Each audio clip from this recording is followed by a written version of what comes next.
Yes, it's great to be here online with you. My name is Alex Tsado, and in terms of talking about my background as it relates to AI, well, I'll start by saying I'm Nigerian. Grew up in the ancient city of Benin. Now I spend a lot of my time in California, and I moved to California because of my job with NVIDIA. I used to work at NVIDIA. I was on the product team, and I was responsible for working with all the cloud service providers to launch their first GPU instances. So this is the likes of AWS, Microsoft Azure, Google Cloud, and some of the other bigger cloud providers in Europe and in Asia. We worked with them to sell the idea of artificial intelligence and how that could potentially transform the world of innovation. And it has. The world has now transformed to a place where AI is almost synonymous with growth and innovation. And I left that role in 2020, and just about a year and a half before that, uh, um, took on the hat of co-founding Alliance for AI, Alliance for Africa's Intelligence, with the simple mission of ensuring Africa doesn't get left behind in the age of disruptive revolutions. The currently disruptive revolution we're living through is artificial intelligence, but after this there will be others like quantum computing, even blockchain, and so we recognized that it was really difficult for our systems. They were not set up in a way to keep up with all of this. Our universities weren't picking up and changing their curriculums fast enough. Neither were our high schools. Our governments were not set up to change fast enough. And so we decided that we'll create, from the philanthropic side, that an NGO that could create programs that would support our universities, support our governments, and support our startups to keep up with innovation. And through the course of our conversation today, I imagine we'll talk about more of the initiatives that have been part of this last 5 years. And it's pretty exciting what is coming. Thank you. Based on your roles at NVIDIA and AWS and uh, what do you think would be the go-to-market strategies for cloud AI computing in Africa, and how can that be used to improve industries in this continent?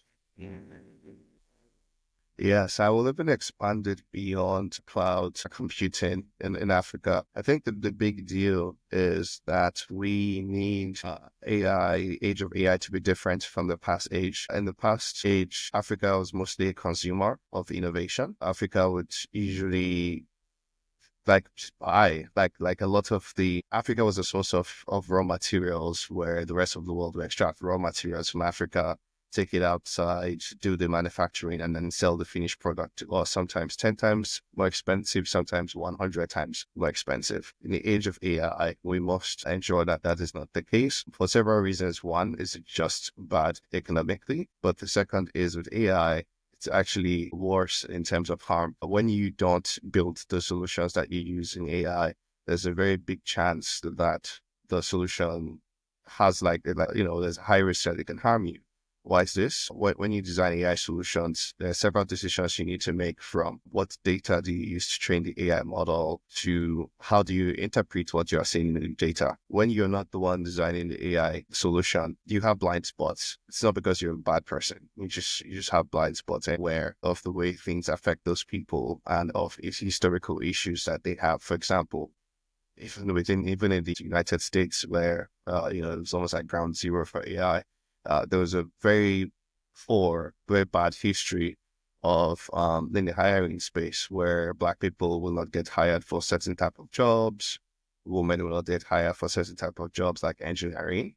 And so when they built AI tools to become like the HR to select people for jobs, it will like not give women jobs in engineering or think that Black people were smart enough to get this kind of jobs. That's what happens when you build AI and you are not a Black person, you're not a woman. The very same thing happens in Africa with AI. And so that's why it's extremely imperative for us to change our stance in Africa of being scared of AI to instead we must be the builders of AI. So that's the first point. And that leads to the second point, which is to be builders of AI, you need very, very fast computers to build them, which is people call it compute.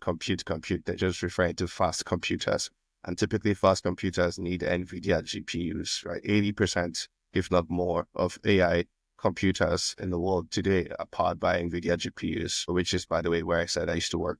And so those GPUs are not present in Africa today, extremely low. And we need to do something big to change that. Either it's figuring out ways to improve the supply chain and be able to sell these high-end laptops in Africa, or it's in the cloud service providers who are in Africa to buy more of the GPUs to be on the continent and then provide it to innovators and researchers on the continent at a more affordable rate. Yeah, I agree. And now, as a member of the steering committee of the Alliance for Africa's Intelligence, which aims to drive African innovation on AI, and you've talked about the bias and discrimination caused by the algorithms that are fed into large language models. Could you please discuss some of the projects that are currently under the Alliance for Africa's Intelligence, and what can be done to ensure that AI does not continue entrenching bias and discrimination among Blacks and Africa in general? Yes, definitely. The simple answer is that we need to be builders. It's not complicated at all. We're having so many complicated conversations about this for the past 4 or 5 years, and we seem to be missing the point. The whole point is we need to be the builders. When we build the solutions, we reduce the bias question more than 50% because we will be supplying our own data ourselves. We will be interpreting the data in much better ways than anyone else can interpret the data. So that solves more than 50% of the problem. The remaining 50% of the problem is that we ourselves have our own biases. So we have to be aware of our own biases. In our own cultures, there are ways we've been biased in the past. The piece about excluding women from work, we do it too in Africa. So when we build the HR tool in Africa, we should be aware that we don't want it to replicate this same bias. And when you are aware of it, you can trick the AI to behave differently from the way life used to be. It doesn't have to be the exact way the data, the history was. You can design it to be different. And once we're aware of that, we can. Similarly, we also have some biases that relate to nationality or the tribe you're from. We should be cognizant of these things when we build our own AI models. It's not that we need to argue for policy and things like that. It's that we need to be building AI tools. And to build AI tools, you need to train people through the education.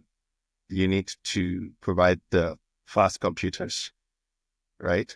And then you need to support them in terms of things like financing and all of that. So this is like the most important answer. And when we now come back to Alliance for AI and the ways we're trying to support all these things happening, but the first big thing we did back in 2020 was to create the first list of 100 AI startups in Africa, put them on the map. That was able to change people's mindsets to think maybe Africa is part of the AI race. If there are 100 companies that are working in AI or using AI in Africa. So that was incredible. The second thing we did was to work with governments on AI policy, the same policies I'm talking about. To support that, if I took a step back, we put out a call in the United States for as many Africans who are already doing really incredible work in AI at universities and companies and formed a group. It's literally a community, a WhatsApp community of really, really top AI people from Africa. And then we turned around and started talking to African governments and saying, you should be thinking about artificial intelligence. And whenever we got an engagement, we will involve Africans from that country on the engagement. So we ended up working with South Africa, we worked with Rwanda, we worked a little bit with Tunisia, we worked with Nigeria on their AI strategy, on their AI policy, and we worked with the Africa Union, and we're able to connect them with their own people who are in the diaspora so that they can inform these decisions are being made by our government. And that was really tremendous. The third thing, and I'll talk about four, the third thing that we decided to do was in the education space. We recognized that it was very difficult. It appeared to be very difficult for the Ministry of Education to make teaching AI a necessary thing for schools. They say it's expensive to train teachers, it's expensive to buy new textbooks and so many things. So we created an AI club program that we created our own curriculum and our own process for students to teach themselves in peer groups. And this way they have chapters and they're teaching themselves about AI for many years now. So we have these chapters in Kenya, in Tanzania, in Rwanda, in Tunisia, in Ghana, and people have graduated and they are, they have startups, they're working with African companies, they're working with big global companies like Microsoft, Oracle, Goldman Sachs, and they're becoming, we call them future makers. They're the ones who are changing things because they've learned now they can change their university and make them teach AI. And then the final thing I'll mention is those fast computers, the GPUs, the compute. That's the biggest thing that can happen in Africa today is the funding of GPUs, of fast supercomputers, so that all the many, like over 50,000 people have been trained in Africa to build AI now, but they don't have fast computers to build. So it's almost like you train someone to drive a car, but there's no car to drive.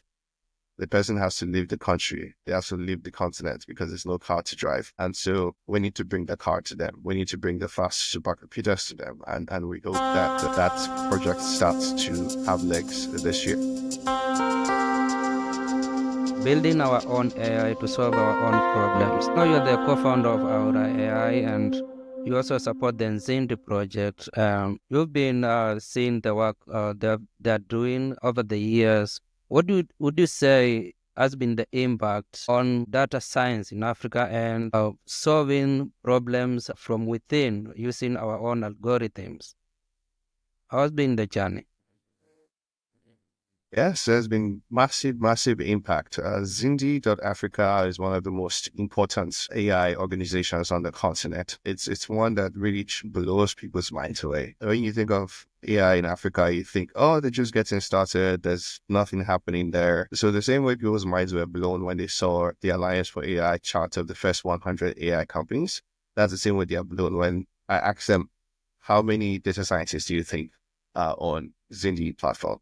The answers are like 100, 500. Well, no, it's over 75,000.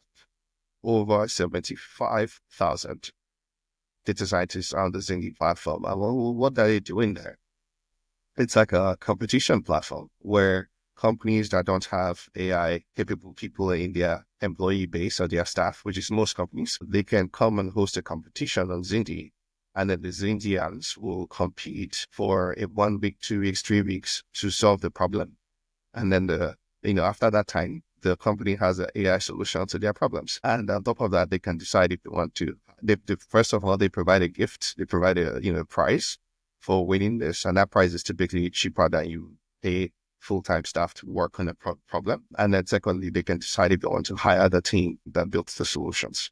So this is a truly phenomenal solution that Zindi is providing for the Africa ecosystem. And those solutions have been transformational. Organizations that host competitions on Zindi continue to host more competitions because they are seeing the power of AI, the power of using your data to make decisions. You have organizations like banks, like ABSA in South Africa, that brought their data over, and the scientists were able to understand the data and figure out which kind of people are likely to commit fraud when they are collecting a loan from your bank. And because of that, the bank was able to, improve their decision making on which kind of people to perhaps not give loans to and which kind of people to give more loans to. So it increased the financial inclusion because they were able to use this data. Another example is in the agriculture space, where there was an organization that had pictures of many farms from drones.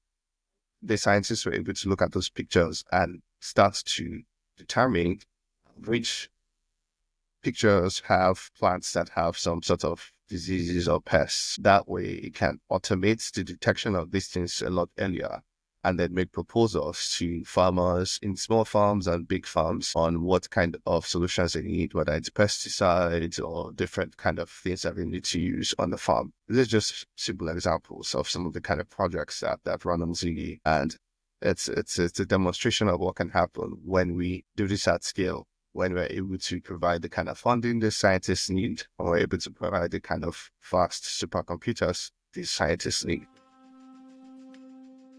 agree. Infrastructure support. The other issue has been regulation of AI in Africa. And we are only seeing very few countries developing AI strategies to prepare for AI takeoff. My question is, what needs to be done by African governments so that they are at par with the rest of the world in terms of AI development in a safe mechanism while preserving ethics and data privacy? Yeah. It's exactly the same things I've been talking about the whole time. The government just needs to focus on these exact things. It's the three things: data, talent, and compute. The government needs to figure out ways to invest in the talent development. There are many NGOs and communities now working on talent development in AI for Africa, but they cannot reach the kind of scale that the government can reach. The government can support the Ministry of Education to formalize the whole thing so that people are being taught in secondary schools and universities about AI. The government can do that. The government can also work on projects that involve data. Africa, people say Africa doesn't have data. It's not true. Africa has a lot of data. The challenge is the data is in silos. Different government organizations have their own data in different places. Different private organizations, hospitals have their own data. If there are incentives created so that the data can be connected, they will now have an aggregate kind of data, connected and uniform. Government can be the forcing function that drives and creates incentives so the ecosystem will do this for themselves. Thirdly is compute. The government needs to invest in compute. No government in Africa, the governments in Africa have done a lot of policy and strategy work so far, but none of them is investing their budget in compute. As far as I can't say none. There are a few that have invested a little bit. They need to invest a lot more. They have a budget. They should use it for this. They should invest in computers, because if they don't invest in the computers, it's all talk. Once again, you can't train someone to drive a car when there's no car to drive. It's like useless. What are you doing? Right? They all say they are focusing 80% on talent training. What are you training people for? There's no car to drive. Buy them the car so they can do something. That's where government should focus on. I'll focus a lot less on, they are focused on safety, harm, and ethics by talking. You don't focus on ethics and ethics by talking. You focus on it by enabling your people to build, right? So they should shift the focus away from talking about ethics and enabling their people to build. That's the way to do it. And over the years you have been in the AI industry, what do you think is the role of international collaborations in advancing AI research and applications in Africa? The international collaborations will help. Yes, they will help. The role where we leverage them for is to try and convince our private sector and our public sector governments to do what they're supposed to do. When they do what they're supposed to do, we will no longer or needs the need for the international collaborations will be less. Their job is to support us, but right now we're treating it as if their job is they're the ones to do everything. That's not correct. We need to step up and do our own parts. Our governments need to step up and do their own part. So as it is right now, the international donor community, they're the ones who are funding many things. They're funding talent training, they're funding data gathering, and little by little, they are funding some provision of compute. So that's what's happening. And it's good. We thank them and they should continue to do this, but we need the support of our own governments to do similar thing. It's our own responsibility to do it. Yeah, and we are seeing startups majoring in AI routine from all corners of Africa right now, but they're struggling with attracting venture capital.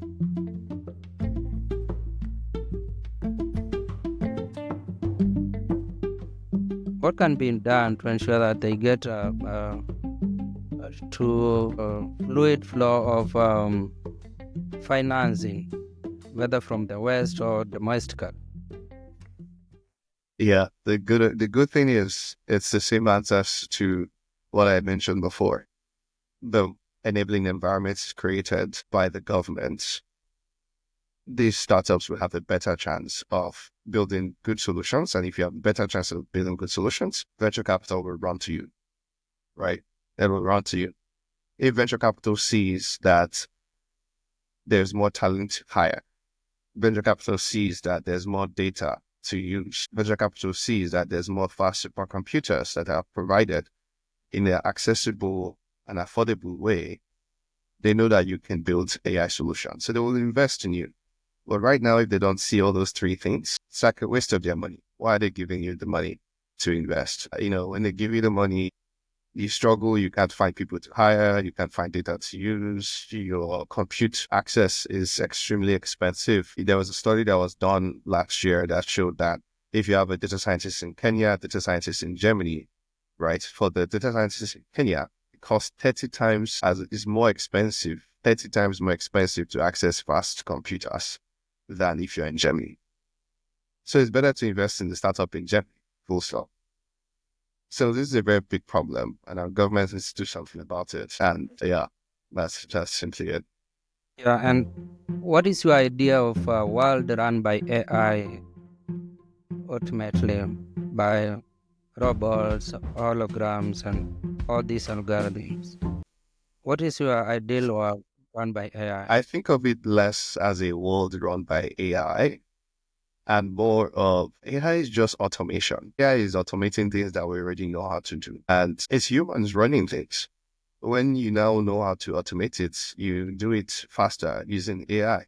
For example, even the past things that we had was calculator. Is an example of something that's similar to AI. Before calculators, you have to use your brain to do mathematics. You do 1+1=2. You do big multiplication numbers in your head, or you use a paper. But when you have a calculator, now you type it in and it will give you the answer. That's the same way with AI.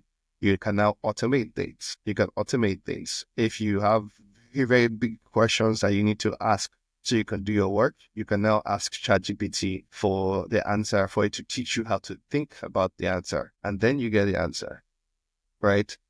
And you get it in 2 minutes. But someone else who doesn't have ChatGPT, it will take them 2 weeks or 2 months to get the same answer. They are so much slower. You are so much faster. That's how AI changes the whole thing. Another example for farmers. Without AI, as a small farmer, you have to go outside and dig and clear the whole place and remove weeds and things like that, or planting the seeds. But with AI, you can now design an autonomous planting agent that you just press the button and it will go and plant everything in the whole farm for you. So to automate that process and make it faster. And by the way, this is not fiction. This is an actual company we invested in Ghana that is doing automatic planting of seeds around the farm. That is what this is about, is AI to automate things that we do as human beings. It's Africa's chance of improving our economic situation. This is a very big chance for Africa, and we should take it. This is a great equalizer. It gives us tools that we can use to improve our economic situation. That's what AI is. And it's not, AI taking over the world. That's not what is happening here in Africa. And we have a chance to do things differently from other parts of the world. Yeah, and this process of automating human tasks, we have seen several cases of AI hallucinations, and we've also seen the potential for AI weaponization. How can the world control this? Yes. A house hallucination. It's almost like when we have been teaching people about AI for the last 3 years, yeah, it's like it's your employee. It's like your assistant. It's helping you out. When you have an assistant or an intern, do you ever take the thing they give you without checking it? You're not supposed to, but you are the boss. You ask your employee or your intern to do something for you. When it brings it in, you give it feedback to change it. You give it feedback to change it. Eventually, you like what is happening, or you add your own final touch. That's how it works. So with AI, is the same thing. So all this talk about hallucination, it's supposed to be the case. You change, you correct it when you see an issue. The point is not that AI is human, it can do everything 100%. The point is AI gets you from 0% to 80%, saves you weeks, saves you so much money. Now your job is to complete it and complete the task. That's how things work. So we should take the responsibility and we should pay the boss, or the human being, and AI is the intern. So let it do its own part and then you do your own part. That's how you use AI. And the truth of the matter is every single week, the AI models get better and they make fewer errors because they learn. When people correct them, they learn over time. They make fewer and fewer errors. It's the same way if you have an intern. On day one, they're going to make a lot of issues. They're going to make a lot of mistakes. But by 6 months, they will know so much more and they will be better. It's the same exact way. So this is how the world of AI is progressing. And that's how we should safely use AI tools. Thank you so much. Now, the last question. Um, now, where do you see Africa in 2030 with this impact of AI? How do you see AI improving industries in Africa in the next 5 years? It depends completely on what we do. The ball is in our court. If our governments are a very big deal in Africa, I wish it was only private sector that had the say here. Private sector can try all it wants, but the government is very important. So there are very big things, when it comes to AI that governments needs to put a hand into it, from educating a lot of people to enabling and creating enabling environments. Like when you have to import heavy equipment for AI, it's very expensive. And the government puts an import duty on top of it that is extremely high. There's nothing worse than this. And our governments really need to stop doing it. And only the government can change that. The private sector cannot change that. The governments have to become aware of this horrendous behavior and do something about it. And then in terms of providing the fast computers so our people can build, there has to be that big investment to subsidize the access to that. These things have to change. If they don't change by 2030, we're going to have an Africa where there's going to be AI from the rest of the world coming into Africa. We are going to continue to be consumers and users of AI. The AI we're importing will harm people. The AI we're importing would take away jobs because they will be much faster than the alternatives that are being built by our own people. When our own people's products are not good enough, well, what's the point? You fire everybody, right? You close down the company.